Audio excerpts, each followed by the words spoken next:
Bonjour et bonsoir mes chers compatriotes guinéens, c'est votre frère ami Souleymane Condé.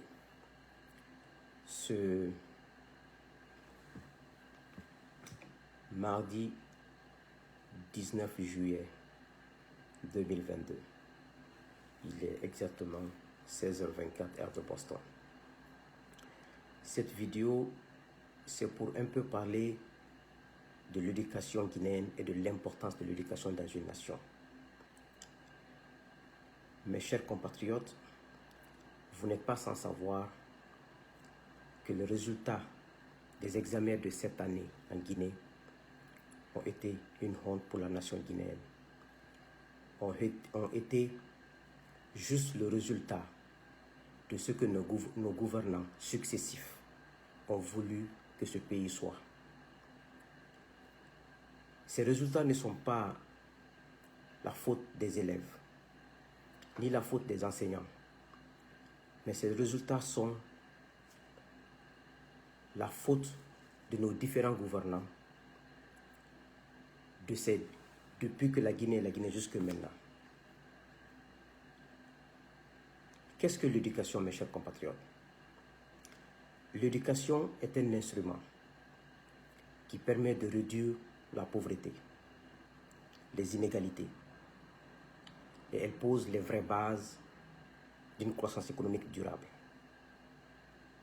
Et quel est le rôle de l'éducation? Elle contribue à la stabilité sociale. Regardez notre pays aujourd'hui. Combien de fois, parfois nous avons honte d'être Guinéens. Pas à cause de nous Guinéens dans notre grande majorité, mais à cause de ceux qui ont eu la chance de gérer ce pays depuis des décennies et des décennies. La faute incombe à ceux-ci. Je n'indexe personne personnellement. Je dis ceux qui ont eu la chance de diriger notre pays. C'est eux qui nous ont mis dans cette situation aujourd'hui. Par les méthodes les plus simples, en ne donnant aucune importance à l'éducation guinéenne dans sa grande majorité. En étant égoïste, en étant inconscient sans se rendre compte, en étant irresponsable. Ils ont pris l'argent public, ils n'ont pas investi dans les écoles publiques en Guinée, ils n'ont pas investi dans la formation des enseignants en Guinée, ils n'ont pas investi dans la recherche en Guinée. Ils ont pris leurs enfants, ils ont envoyé à Dakar, ils ont envoyé au Maroc, en Tunisie, en Russie, en Europe et aux États-Unis pour étudier. Dans le seul but, comme Dieu leur a donné la chance de gouverner la Guinée à tous les niveaux, dans 5 ans, 10 ans, 15 ans, voire 20 ans, leurs enfants reviennent avec des gros diplômes, avec des gros français, des gros mots anglais, pour nous gouverner, nous les enfants des pauvres. Ça a été le plan de nos dirigeants. Mais ils ont oublié que Dieu a son plan. Aujourd'hui, tous ceux qui ont envoyé leurs enfants étudier du régime de Sékou Touré, Lansana Conté, Alpha Condé, demandez-les sur 5 enfants ou 3 enfants envoyés, combien d'enfants ont eu leur diplôme? Combien d'enfants ont fait le sérieux? Parce que nous, les enfants des pauvres, moi je me considère comme un enfant de pauvre. Un père enseignant, une mère illettrée qui ne sait ni lire ni écrire. Mais quand tu trahis aujourd'hui la difficulté que nous avons, les difficultés que nous avons, voici notre pays est devenu la risée de l'Afrique de l'Ouest et du monde. Ce n'est pas la transition actuelle qui a amené ça. Mais c'est les régimes successifs qui ont abandonné, qui ont cru que quand leurs enfants reviendront, eux ils prendront la relève, eux ils vont nous gouverner. Mais Dieu ne dort pas. Tous ceux qui ont été présidents en Guinée, on va prendre. Commencez par Sékou Touré. Son père était quoi? Pas un fonctionnaire. Sa mère était quoi? Ne sait ni lire ni écrire. Lansana Conté, sa mère, ni lire ni écrire. Vous voyez, vous faites votre plan, pourtant on n'a été gouverné que par des enfants des pauvres. Aujourd'hui, le résultat des examens nationaux, c'est une honte pour notre nation, une honte pour tout Guinéen conscient de la situation, de la gravité d'une nation. Mes chers compatriotes, je veux vraiment, par des petites méthodes, vous démontrer ici combien de fois l'éducation est importante dans une nation.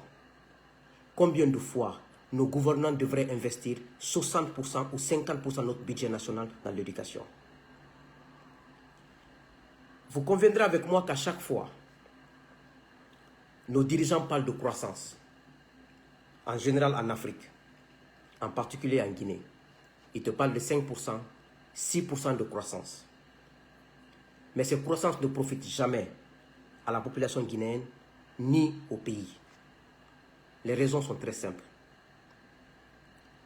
Les raisons aussi, c'est au niveau de l'éducation. Quand on parle de croissance, qu'est-ce qu'une croissance? Selon les définitions les plus simples, c'est l'augmentation de la production des biens et services dans une économie à une période donnée. Et cette croissance permet de réduire la pauvreté et de créer la richesse par l'employabilité, employer beaucoup et augmenter le revenu des Guinéens. Et comment cette croissance se mesure? Elle se mesure par le PIB. Qu'est-ce que le PIB? C'est le produit intérieur brut. Et ce PIB est composé de deux composantes essentielles qui sont le profit et le salaire. Et qu'est-ce que le profit? C'est la rémunération du capital. Et qu'est-ce que le travail? Et qu'est-ce que le salaire? C'est la rémunération du travail. Pourquoi notre croissance économique, qu'on dit chaque fois 6%, qu'on entend dans nos livres, qu'on entend au niveau de l'économie, dans la télé et tout ça, ne réduit pas la pauvreté chez nous, n'impacte pas la vie de la population guinéenne et ne change pas le visage de notre pays? C'est la formation et la mauvaise foi de nos dirigeants. La croissance économique en Guinée provient souvent de deux secteurs. Le secteur minier et le secteur des services. Secteur des services, les banques et les assurances. Le secteur minier, les plus gros investisseurs sont qui? Ce sont des étrangers. C'est des étrangers de toute nationalité confondue. C'est eux qui investissent comme capital. Donc quand il y a profit, c'est eux qui prennent ces profits. Et ces profits ne restent pas en Guinée, ça va à l'extérieur. Donc les Guinéens ne profitent pas. Et quand il y a emploi dans ce secteur minier, des gros postes, qui les occupent? C'est des étrangers de toutes nationalités confondues.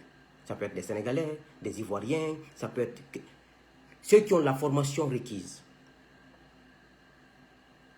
Dans les banques, qui apportent les capitaux? C'est des étrangers. Et quand ces capitaux sont rémunérés, qui profitent? Ce sont ces étrangers qui prennent, qui ramènent chez eux. Les gros postes dans les banques, qui les occupent? C'est des étrangers. Et quand il faut payer les gros salaires sont payés par qui? Ils sont payés aux étrangers. Parce que c'est eux qui ont la compétence. Et parfois, on manque de compétences techniques et de la main-d'œuvre qualifiée pour pouvoir occuper ces postes. On peut accuser ces étrangers, on ne peut pas les accuser parce que quand il n'y a pas ce qu'on recherche, on est obligé de chercher ailleurs. C'est pour cela, à chaque fois qu'on dit que la croissance en Guinée est telle, mais la pauvreté ne fait que grimper. Parce que tout ce qui est payé comme profit dans la rémunération du capital, tout ce qui est payé comme gros salaire aux travailleurs qui travaillent dans les mines, dans les banques, dans les assurances, ces étrangers-là, ils ne consomment pas en Guinée, ils consomment chez eux. Donc, ils rapatrient tout. Donc, les Guinéens sont là, tous les jours c'est la misère, tous les jours c'est la misère, mais on ne nous explique pas ça. Et ce secteur minier et le secteur de services, ces deux secteurs contribuent à hauteur de 70% dans notre PIB.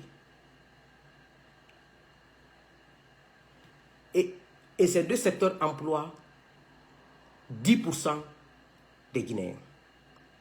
C'est-à-dire on a le secteur minier, le secteur de services, qui emploie 10% jusqu'à 15% des Guinéens, mais qui contribuent à hauteur de 70%. Et les secteurs qui emploient plus les Guinéens ne contribuent qu'à hauteur de 30% du PIB. Le secteur primaire et le secteur secondaire. Ces deux secteurs, surtout le secteur primaire, ça emploie au moins 70% des Guinéens. Mais ce secteur contribue à hauteur de 20% du PIB. C'est l'inverse qu'on devrait faire. Tout ça parce que les secteurs primaires et secondaires sont abandonnés par nos dirigeants. Le secteur primaire, c'est quoi? C'est l'agriculture, c'est la pêche, forêt et quelquefois les mines. Il n'y a pas d'investissement dans ce secteur par nos gouvernants. Donc, rien ne justifie que nos croissances, rien ne peut pousser à la croissance d'aider le peuple guinéen à sortir de la pauvreté. Maintenant, le secteur secondaire, c'est les industries manufacturières et les constructions. Ces deux secteurs emploient plus de 90, primaire et secondaire, 90% de la population guinéenne. Mais ces deux secteurs contribuent à hauteur de 30% de notre PIB. Pourquoi? Parce qu'on est en manque de main-d'œuvre qualifiée. La nécessité de former, là, si on construit des usines, qu'on ait des ouvriers qualifiés. Mais on n'a pas d'ouvriers qualifiés. On est obligé d'aller chercher les Chinois ou des Sénégalais pour venir travailler dans nos usines, pour venir travailler dans nos industries manufacturières. Vous voyez combien de fois, sans l'éducation, on ne pourra aller nulle part. C'est pour cela que j'aime à vous dire souvent qu'on passe le temps à nous quereller sur le plan ethnique. Pourtant, le vrai problème est là. L'essentiel est là. Si nos dirigeants nous aimaient, si nos dirigeants étaient honnêtes, ils allaient se mettre au travail. Quelqu'un qui travaille de 5 h du matin à midi ou à 14 h, quand tu finis ton travail, tu penses d'abord à te reposer, à rentrer chez toi pour dormir, au lieu de parler qui est malinqué, qui est peul. Quelqu'un qui travaille de 15 h à 23 h, quand tu finis de travailler à 23 h, tu cherches d'abord à dormir, à t'occuper de ta femme et tes enfants, ou à t'occuper de ton mari, au lieu de penser qui est peul, qui est malinqué, qui ne m'aime pas. Quand il n'y a pas de travail, quand les gouvernants ne font pas le sérieux, le peuple s'adonne à des futilités. Voici les conséquences que nous vivons chez nous aujourd'hui. Ça fait que nous sommes tous assis dans la paresse, avec des chômages, à écouter les radios, à nous insulter sur les réseaux sociaux, à n'apporter rien à cette République. Pourtant, quand tu vas mourir là, c'est toi le malinqué seul là, tu seras dans ta tombe là, malheureux. C'est toi le peul seul, tu vas dans ta tombe malheureux. Tu n'as rien profité. Tu as passé ton temps à insulter les autres ethnies. Ça t'a apporté quoi? Tu as passé ton temps à avoir la haine pour l'autre ethnie. Ça t'a apporté quoi? Tu es né, tu as fait l'école, tu n'as pas eu de boulot, tu étais dans cette misère, tu es mort dans cette misère, on t'a entré dans cette misère. Tu n'as même pas profité de la vie. Et tu passes ton temps à être là, à haïr l'autre. Ça apporte quoi? Nos dirigeants ont pillé notre pays, mais on ne parle pas de cela. On parle de l'ethnie, on parle de la haine qui est entre nous. On ne dit pas à nos dirigeants, rendez-nous des comptes. Regardez l'éducation, regardez 9%. Le bac.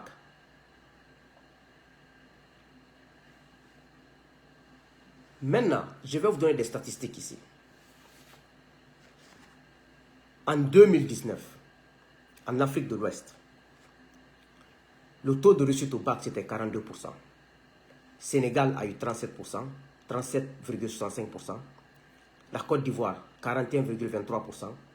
Le Mali, moins de 40%. Le Burkina, 40%. Le Tchad, 26%. La Guinée, en 2019, a eu 24% au bac de réussite. 24,38%. Regardez comment l'éducation, encore ces derniers temps, je ne veux pas accuser un seul régime ici, je vous ai dit. J'accuse tous les régimes. Mais je veux me contenter ici du régime dessus, la manière dont l'éducation a encore été abandonnée. En 2017, le taux de réussite au bac, c'était 27,15%. En 2018, le taux de réussite au bac, 26,04%. Vous voyez, on quitte à 27%, on vient à 26% en 2018. En 2019, on vient à 24%. Mais ça ne choque personne. Ce qui intéressait nos dirigeants, c'est d'avoir le troisième mandat. Tous les milliards qu'ils ont pris dans les caisses de l'État pour aller acheter les consciences des gens pour le troisième mandat, si on investit ça dans l'éducation, on n'aurait pas à avoir les 9%, les combien de pourcents dans les examens aujourd'hui.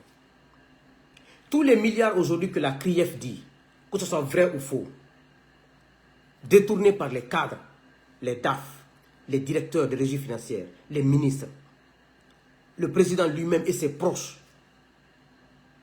Vous voyez comment l'éducation a dégringolé? 2017, 27%. 2018, 26%. 2019, 24% taux de réussite au bac. On descend, personne ne crie, personne ne dit attention. Mes chers compatriotes, on a de sérieux problèmes dans ce pays. On est abandonné par nos propres dirigeants. Mais on ne voit pas cela. On voit l'ethnie. Continuons. C'est nous qui allons perdre. Eux, ils ont déjà eu le minimum. Leurs enfants vivent bien, ils sont dans des belles maisons, ils ont leur diplôme, ils vont avoir des entreprises privées, leurs enfants vivent bien, ils sont dans les villas, leurs enfants n'iront jamais dans les rues ou de sauter les gens. Je ne suis pas en train de, ici, attaquer les gens qui vont dans les rues. Je suis en train de vous exposer les faits. Parce que même moi, j'étais dans la rue. Elle est tout le temps en train de dénoncer. Mais c'est pour vous dire un peu que il faut qu'on soit conscient dans ce pays que notre problème est plus gros que l'ethnie. Que si on se met au travail en Guinée, on ne dira jamais que c'est un peu les malinquins sous ça. On dira que c'est un Guinéen. Parce qu'on a trop à faire dans ce pays. On a trop à faire. Quand j'ai vu les résultats de ces... Mais j'ai eu honte. Regardez un peu, chaque dirigeant qui vient fait du mal à la Guinée, aux Guinéens sans se rendre compte. Soit ils font exprès, soit ils font par naïveté, soit ils font par incompétence ou par amateurisme. Pourquoi j'aime donner... Je ne veux pas qu'on dise que je m'attarde trop sur le régime dessus et tout ça. Mais c'est l'exemple concret et l'exemple passé. C'est pour cela que parfois j'aime en parler. Quand le président Alpha est venu au pouvoir en 2010, Rio Tinto avait investi en Guinée. Rio Tinto avait employé combien de Guinéens? J'avais dénoncé ça dans une de mes vidéos en 2017.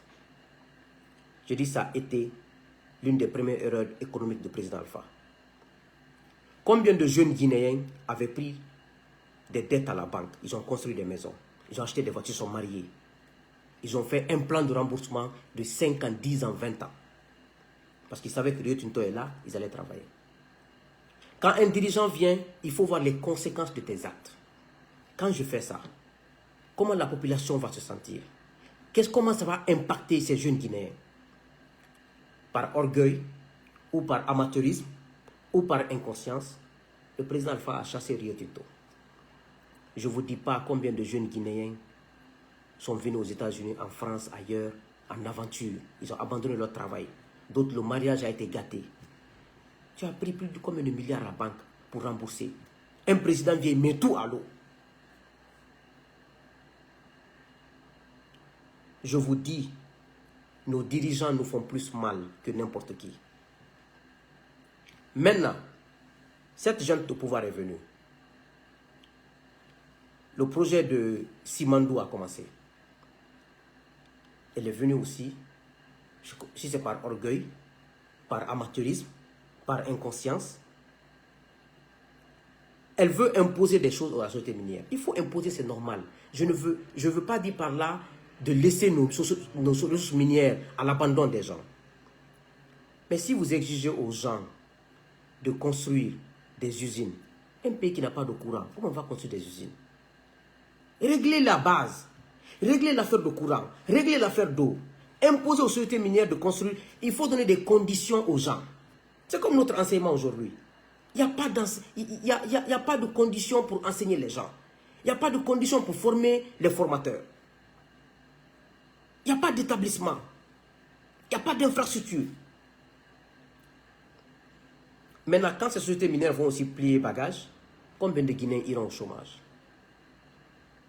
Combien de fois ça va impacter notre économie?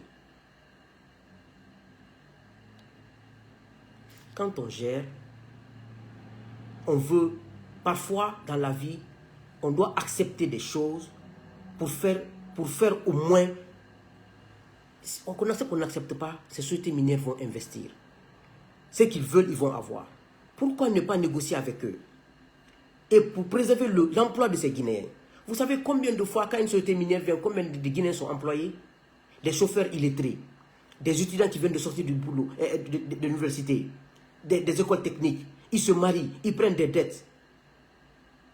Et quand vous cassez cela, ils vont repartir, ces gens-là vont retomber dans la pauvreté.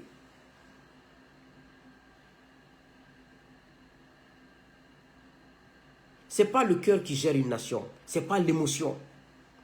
C'est penser aux autres. S'asseoir, prendre un bic, dire, quand je fais ce acte, comment la population se sentirait? Quel est le degré de pauvreté que je vais créer? Comment je vais frustrer les gens? Et comment les gens vont survivre à ça? Quand tu n'as pas d'alternative, tu ne peux pas d'un seul coup venir, je ne veux pas, on n'est pas dans un camp militaire quand même. C'est au camp militaire, on dit, faites ça, on exécute. Mais quand tu gères une nation, c'est plus que autre chose.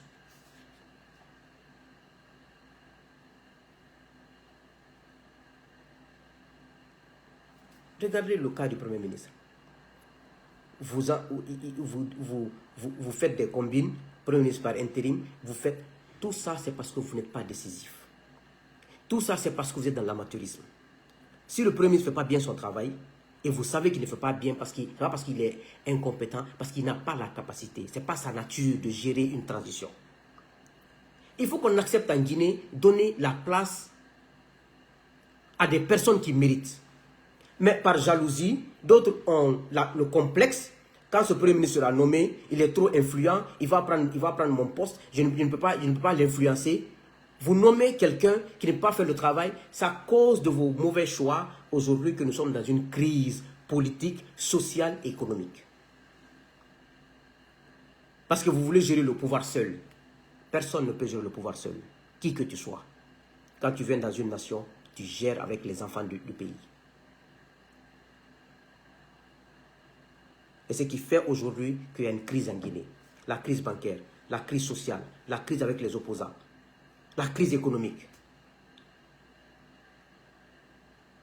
Comment le pays peut bouger? On est tous assis sur une bombe à retardement. Et vous savez que la solution, il y a des Guinéens en Guinée et à l'extérieur, la solution est dans leurs mains. Parce qu'un, ils font l'unanimité. Deux, ils ont la personnalité, ils ont le caractère. Mais vous aimez des gens, quand vous les appelez au téléphone, ils courent, ils viennent. Vous aimez des gens, quand vous les appelez, ils pissent même dans leurs pantalons. Vous pensez que tout le monde est né pour obéir n'importe comment? Vous pensez que tout le monde est né pour obéir à un chef comme un esclave? Il y a des gens qui sont nés pour être des hommes de caractère, des femmes de caractère. Il y a des gens qui sont nés pour ne pas accepter du n'importe quoi. Il faut accepter cela aussi. Mais nos dirigeants en Guinée, quand ils viennent au pouvoir, ils pensent que les autres sont des maudits, les autres sont des irresponsables, les autres sont des inconscients, eux ils connaissent tout, eux ils maîtrisent tout. Ça ne marche pas. Aujourd'hui, la Guinée est bloquée. Vous avez voulu faire une refondation dont vous ne maîtrisez pas, l'administration. Vous remplacez l'administration, les cadres compétents, avec des gens qui n'ont jamais géré. L'administration est bloquée aujourd'hui. Regardez comment le pays est bloqué aujourd'hui.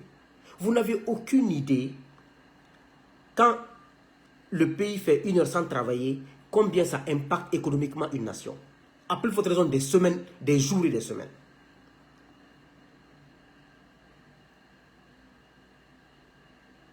Maintenant, vous êtes assis dans votre palais là-bas, le peuple souffre, et sachez que ça c'est un péché. Ça ne vous apportera nulle part. Colonel Doumbouya, ce que j'ai à vous dire. Si vous voulez acheter toutes les armes du monde, le peuple est le meilleur gardien d'un président. Achetez les hélicos du monde, quoi. Entourez-vous.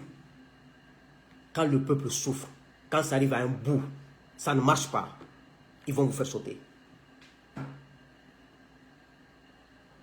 Un dirigeant qui veut rester sur place, un dirigeant qui veut vivre après le palais, tu te rassures que tu sois honnête, tu es sincère, que tu es en harmonie avec le peuple. Le peuple n'est pas aussi bête que ça. Le peuple ne demande pas ce qui n'est pas possible. Le minimum, c'est que le peuple demande. Mais si ce minimum n'est pas là, on prend l'argent public, on achète des armes, on donne aux petits drogués pour se garder. Ça ne marche pas. Blaise Compaoré avait les gardes présidentielles les plus fortes en Afrique de l'Ouest. Mais quand le peuple a décidé, ils l'ont chassé, ils ne l'ont pas chassé. Parce que d'abord, ceux qui vous gardent là, avec les armes là, c'est eux d'abord qui se retournent contre vous. Omar El-Béchir, 30 ans au Soudan. Le peuple s'est levé un jour. Ses gardes même se sont retournés contre Omar El-Béchir. Un chef qui veut durer au pouvoir, un chef qui veut sortir par la grande porte et qui veut vivre avec ses enfants dans la société, tu obéis au peuple. Mais un chef qui veut hypothéquer l'avenir de ses enfants, son propre avenir, finir mal, tu vas à l'encontre des désirs du peuple. Et tu penses être plus fort avec les armes, avec des enfants, on leur donne de la drogue, l'arme, ils s'arrêtent, qu'on est en train de garder le président. Ça ne marche pas. Ça ne marche pas, monsieur le président. Colonel Mamadi Doumbouya, ça ne marche pas. Moi, j'aime vous dire ce que vous n'aimez pas entendre, mais ce qui est bon pour vous. Depuis au départ, c'est ce que je fais. Mais ceux qui vous disent là, vous êtes grand, vous êtes beau, vous êtes le plus fort, c'est ceci vos ennemis. Je disais la même chose à Alpha Condé. Ceux qui vous disent, monsieur le président, on est là pour vous, 3e mandat, faites-le, on est prêt à mourir pour vous. Quand il a été arrêté, qui a fait une petite manifestation, même dans son quartier, même dans son secteur, pour dire libérer le président, sinon on meurt? Personne. C'est ça les conséquences. C'est pour cela un grand chef pense au peuple, pense à la vérité, pense à la sincérité, pense à être en harmonie avec son peuple. Si le peuple n'est pas content, qu'il vienne. Peuple, vous n'êtes pas content, qu'est-ce que vous voulez? C'est ce que vous voulez, j'applique ce que vous voulez. C'est ça un chef. Mais pas un chef qui se bombe la poitrine et qui pense que c'est les armes qui peuvent résoudre le problème. Le peuple est l'arme la plus puissante au monde. Donc, moi je vous dis ce que vous n'aimez pas entendre, ce que vous ne voulez pas entendre du tout, et ce que vos proches ne veulent pas entendre. La crise qui est en Guinée, si vous laissez cette crise perdurer, vous allez sauter un matin sans se rendre compte. Au nom de Dieu, vous allez sauter. Au nom de Dieu, je jure encore 3 fois, 4 fois, vous allez sauter un matin bonheur. Si cette crise perdure comme ça. Si vous ne faites rien pour écouter le peuple, écouter les gens, mettre les gens sur le même pied d'égalité, traiter les gens de façon juste, impartiale. Monsieur Mamadi Doumbouya, colonel Mamadi Doumbouya, vous allez sauter. Vous allez sauter comme Alpha, sans savoir comment vous avez sauté. Le peuple est réveillé, hein? Le peuple est réveillé. Et moi, je pense qu'on doit se mettre au travail parce qu'en Guinée, on a beaucoup à faire. Beaucoup à faire. Donc, ce que j'avais à dire sur l'éducation et les conséquences d'abandonner une éducation. Quand il n'y a pas une population qualifiée, il n'y aura pas de croissance économique. Il n'y aura pas d'économie.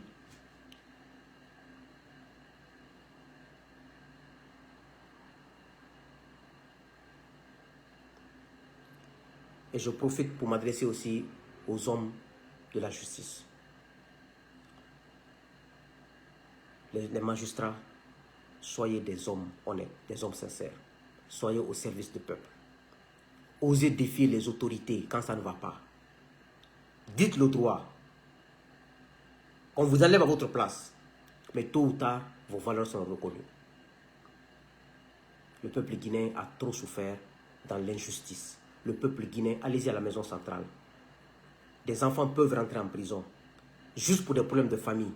Ils ne fument pas la drogue, ils ne fument pas la cigarette, ils ne boivent pas l'alcool.